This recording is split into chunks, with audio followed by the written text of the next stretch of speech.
when did you start to open up to your spiritual abilities? So, as a child, I was definitely psychic, capable of seeing interdimensionally, and that's sort of where the troll story comes up. But I was born in the area of Mount Shasta at Shasta County Hospital, and so I was born in an area where the veil between realms is thin. It is known internationally as a mystical, magical place, and so there, elementals like angels and fairies and trolls can be very present. And for those who can see interdimensionally, there's an opportunity to connect with these beings. So as a child, I felt like I was really capable of communicating interdimensionally. I had a lot of invisible friends. And, then about the age of 7, it seemed to sort of dissipate as I engaged in my, life as a kid growing up, going to school. But then it reignited at the age of 29. And then at the age of 30, I had a powerful awakening experience on a mountaintop in the desert. I know that your father also had a missing time experience, and this is all connected, isn't it? It is. I believe that it's all the result of his experience and how, multi-generationally we can have these cosmic connections. And so, yes, at the age of 18, my father lived in a small town called Leader, Saskatchewan in Alberta, Canada.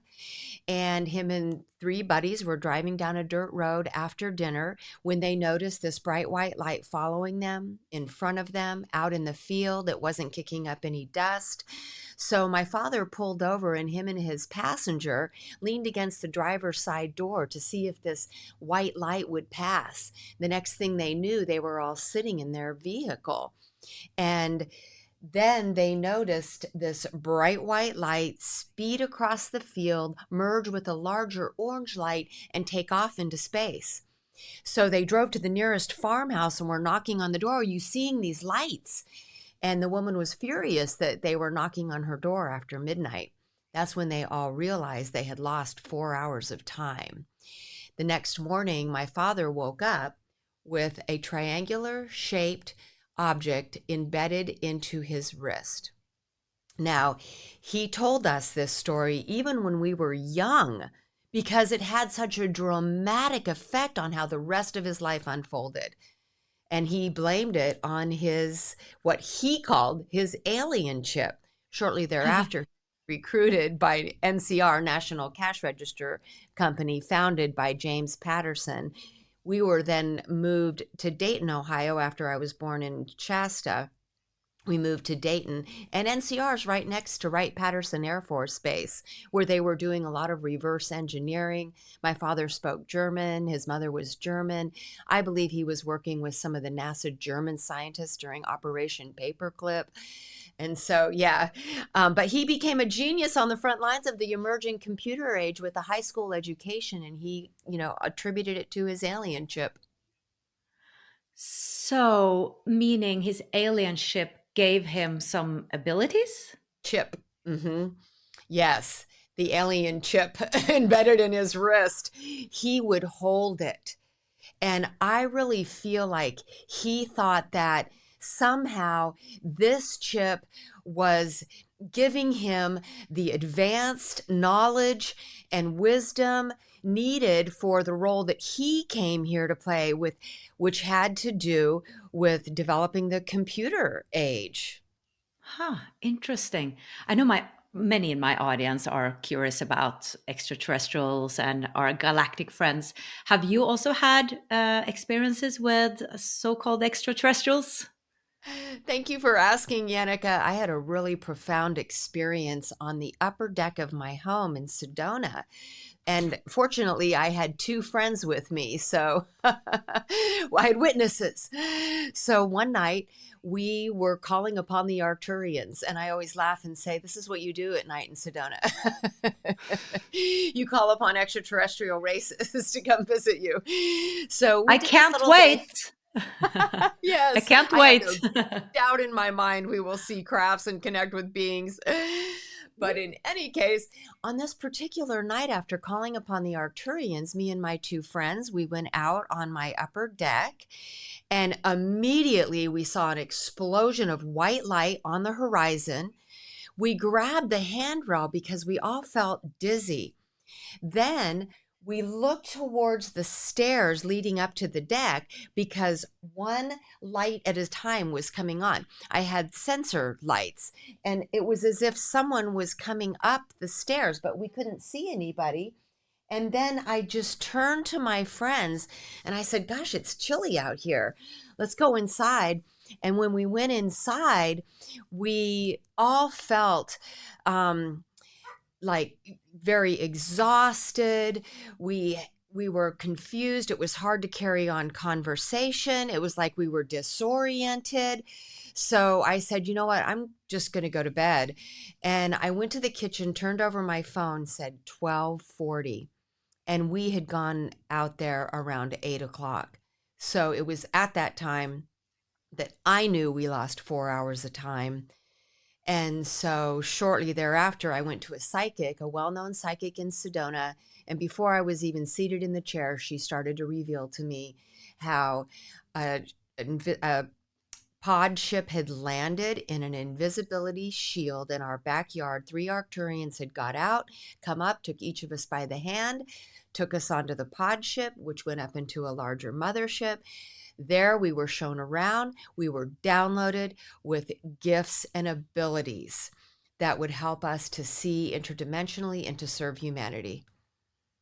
My gosh. And again, these 4 hours, it seems like it takes 4 hours when aliens are taking us on the ships.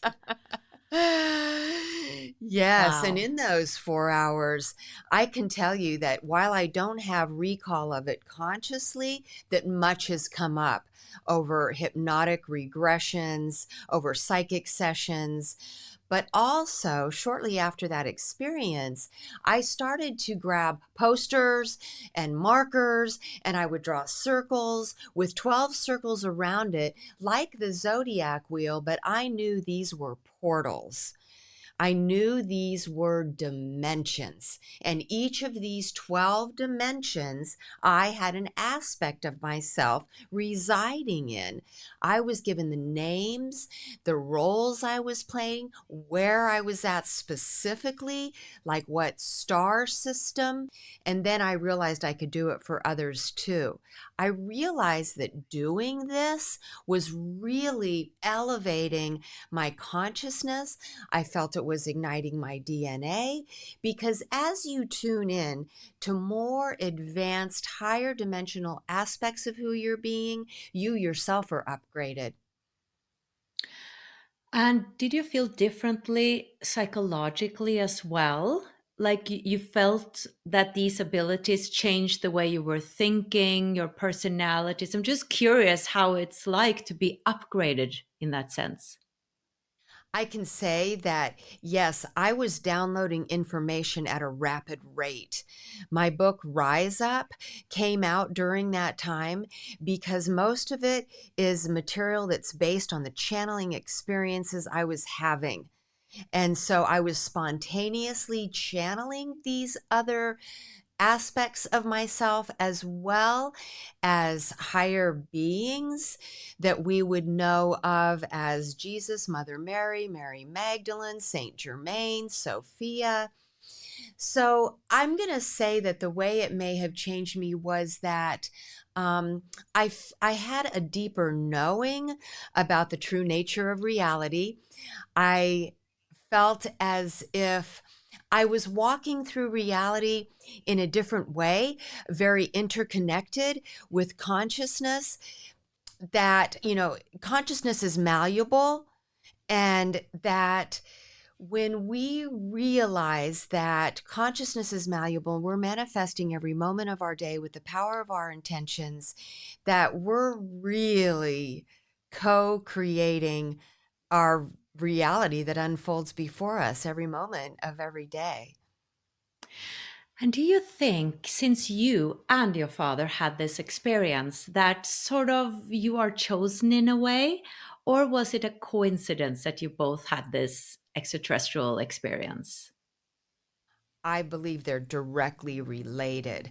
So while I don't know exactly what happened to my father during his, 4 hours of missing time, I get the sense that my sister and I are really star seeds, and that something that may have happened during that experience of, being implanted with that chip, who knows, what other codes he may have been imprinted with that may have affected his DNA and ours. But I do believe that it can also be multi-generational. To watch the full video, click the link below, and I would love it if you would subscribe to my channel.